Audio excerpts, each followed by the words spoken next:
everybody, it's Ashley Wheat, and I have a quick question for you. When you were a child, did anybody ever tell you that you should grow up and get a good education so you could get a good job? Well, I know I was told that when I was growing up, and I'm sure that somebody along the way has told you that as well. And there's absolutely nothing wrong with wanting a job that is going to provide for you so you can live comfortably and provide for your family. But I think some people also want those good jobs because of the clout that a certain title gives them. And again, there's nothing really wrong with that either if that's what you are seeking. But I want you to look past those basic things that having a job can provide you. And I want you to really focus on how having a certain job ties into what you really want for your life. I think sometimes we get so caught up in going to work to make money just so we'll have enough gas money to go back to work and make more money that we sometimes don't really stop and think about how much time we are spending actually working.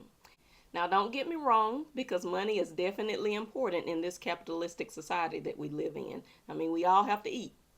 But the question is, should money be the biggest determining factor in how you spend 44% of your life? So let's break that number down. There are 168 total hours in a week. If you're getting your full 8 hours of sleep at night, that's 56 hours that you can take out. Then if you average an hour per meal for 3 meals a day, then that's 21 hours. So that leaves you with only 91 hours to live your life while you're not sleeping or eating. And most people on average work around 40 hours a week or more on a job. So when you take that out, you're left with only 51 hours a week to really live your life. So that's 56% of your waking non-eating hours. And remember, we didn't even take out any of the mundane things like running errands and prepping for work and all the other things you have to do. So it's really much less than 51 hours, but I'm just simplifying it for this example. Your 40 work hours make up 44% of your waking and non-eating hours. Now imagine if your 40-hour job was something that you actually love and fits into your overall goals for your life. Instead of loathing going to work, now you're living into it. I mean, you're excited because it gives you a sense of purpose. So now suddenly that equation changes. Your 56% of living time and your 44% of work time, it begins to merge into 100% because now you are living while you work. And that's really the only way to achieve what we call work-life balance. Now, I'm not telling you to go out and quit your job tomorrow. I mean, everybody's path and purpose is different.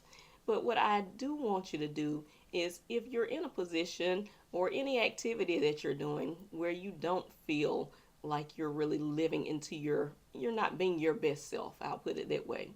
Just take a little time to reevaluate how you're spending your time and start to put a plan into action to make a change. So this is where goal setting comes in. So I want you to take just a few minutes to think about these three questions, and I want you to actually write your answers down so you can have a record and hold yourself accountable in the future. Question number 1. If money was not an issue, would you continue working? And if so, what would your dream job be? Question number 2.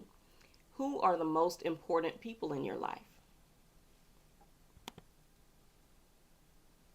And question number 3. How do your current day-to-day activities align with your dreams and benefit those people who are most important to you? So for the first question, a lot of people initially say, well, if I had all the money in the world, then of course I wouldn't work. But when you really think about it, that is probably not true. There was an article I read in Forbes magazine a few years ago. It was a Harvard study that showed that people who do volunteer work are on average much happier than other people.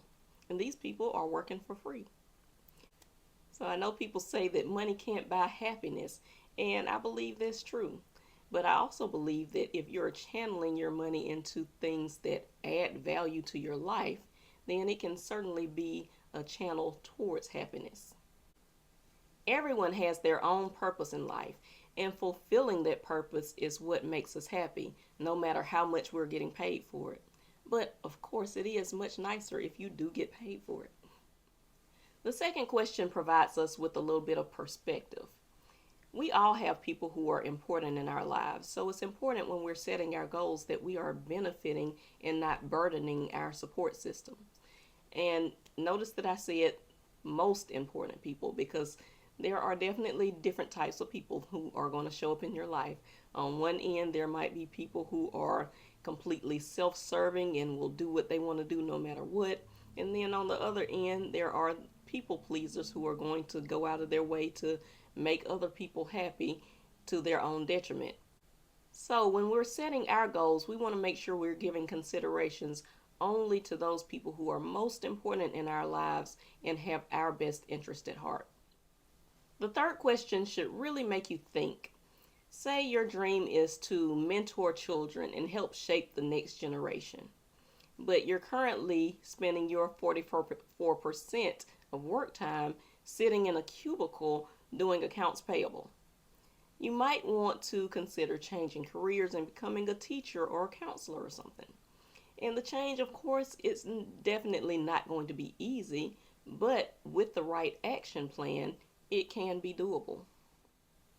The three questions you just answered were designed to help you figure out your purpose. So now that you have all this information written down, I want you to merge it together and formulate your own personal statement of purpose. So once you have that done, then you can go on and figure out what your goals are. So that's going to be my next video. So make sure that you like and subscribe to this video, and also hit the bell so you can stay tuned for what's coming up next and continue this journey on personal and professional development with me, Ashley Wheat. I hope you all have a wonderful day.